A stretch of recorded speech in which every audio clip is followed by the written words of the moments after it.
Il t'est déjà certainement arrivé de te poser la question de savoir pourquoi certaines personnes arrivent à attirer vers elles facilement les personnes, arrivent à attirer vers elles leurs désirs, arrivent à attirer vers elles de bonnes opportunités. Il t'est déjà certainement arrivé de te poser la question de savoir comment elles font pour avoir une force d'attraction aussi magnétique. Alors dans cette vidéo, je t'explique. Bonjour et bienvenue sur Astro Glow Up. Ici, on parle astrologie et on parle surtout de comment se servir de l'astrologie, comment se servir de ses étoiles, de sa bonne étoile pour, voilà, pour level up, comme on dit. Ici, c'est Astro Glow Up. Alors, on parle d'attraction dans cette première vidéo. L'attraction, déjà, il faut savoir, hein, pouvoir ne pas limiter l'attraction à, je vais dire, au jeu de la séduction classique. L'attraction, quand on parle d'une aura chargée d'attraction, d'une aura magnétique, voilà, c'est le mot. Il ne s'agit pas seulement du jeu de la séduction, il s'agit aussi de pouvoir, ou en tout cas d'avoir la capacité ou la facilité d'attirer vers soi les personnes, évidemment, mais aussi les opportunités, aussi la manifestation de ses désirs, savoir attirer de la chance.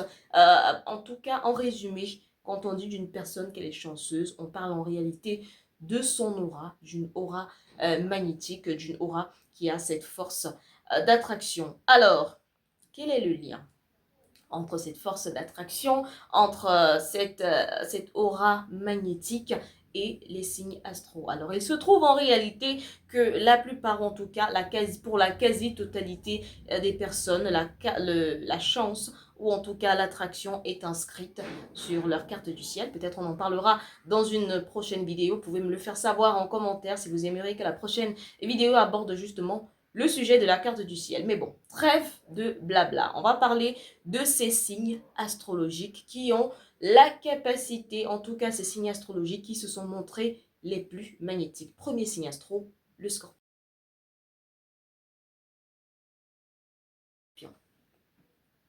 Alors le scorpion, quand on parle de scorpion, certains peuvent voir ce beau brin ténébreux, d'autres peuvent voir cette personne mystérieuse, cette personne opaque, cette personne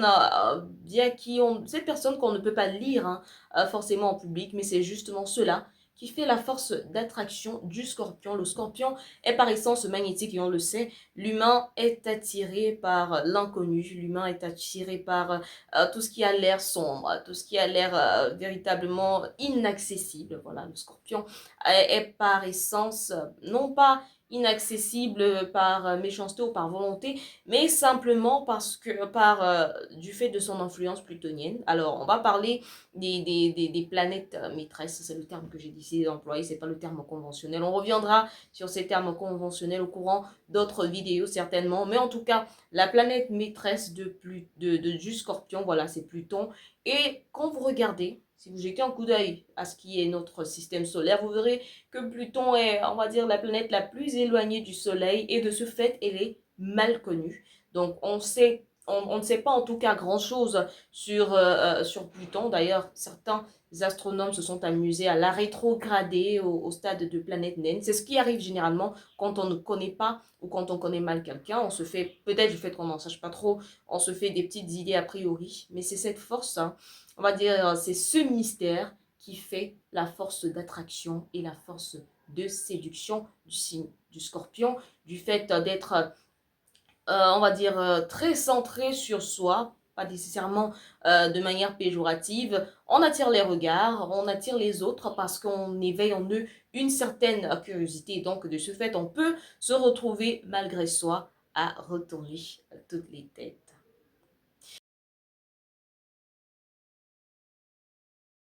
Deuxième signe magnétique, évidemment, c'est le lion. Je rappelle hein, que c'est mon classement. C'est un classement qui peut paraître tout à fait subjectif, mais en tout cas basé quand même hein, sur certaines données astrologiques, donc scientifiques, parce qu'on le rappelle, l'astrologie est une science occulte. Alors le lion, le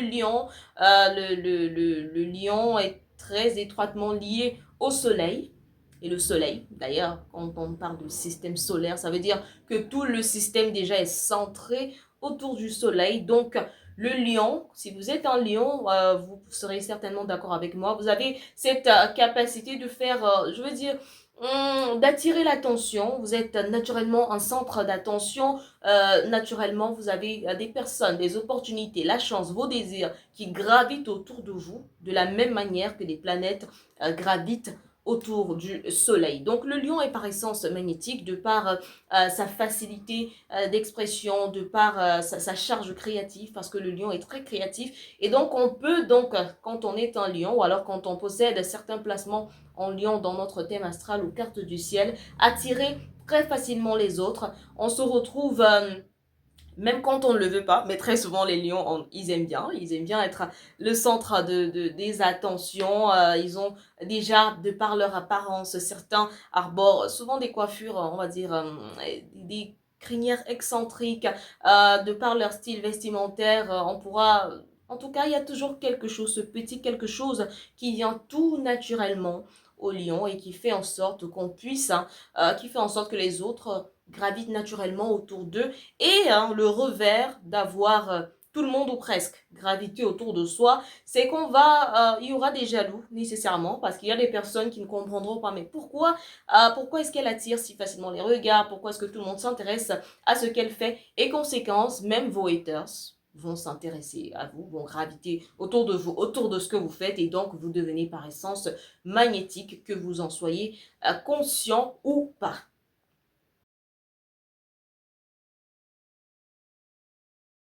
Et dans le top 3, on va dire pour refermer en tout cas le classement de ces signes les plus magnétiques, on va parler évidemment de la balance.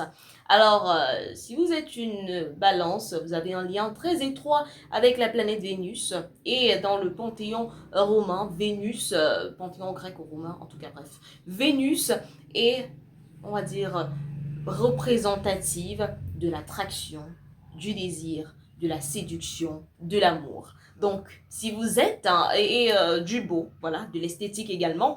Et donc, quand on est une balance, forcément, on renferme en soi ou alors on porte de manière tout à fait naturelle ses qualités. Il y a un petit peu d'esthétique, il y a de la séduction, il y a de l'amour, il y a du beau, il y a du chic. Et nous sommes des humains, nous sommes naturellement attirés par tout ce qui est beau, par tout ce qui est chic. Et donc, en tant que balance, on va attirer de manière, on va attirer plutôt sans effort les autres vers soi.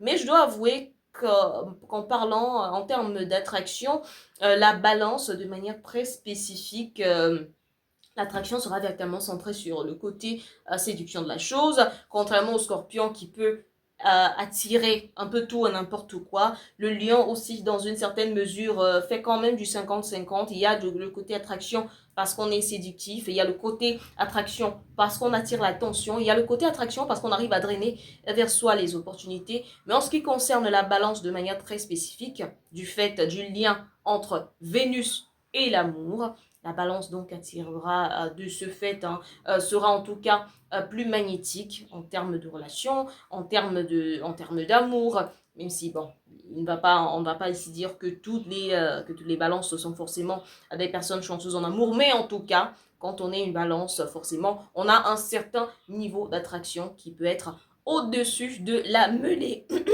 Pardon. Alors, mention spéciale quand même au signe astrologique du poisson. Le poisson aussi a ce petit grain de mystère, ce petit grain de beau, ce petit côté éthérique qui peut aussi naturellement être, on va dire quoi, être source ou cause d'attraction. Alors voilà voilà ce qu'on pouvait dire, ce qu'on pouvait dire sur les trois signes les plus magnétiques et ce qui justifie leur magnétisme, ce qui justifie cette force d'attraction. Si tu as aimé cette vidéo, n'oublie surtout pas de laisser un petit pouce bleu et un commentaire et surtout, n'oublie pas de t'abonner à ma chaîne pour encore avoir plus de vidéos de ce type. Allez, à plus, à la prochaine. Bye bye.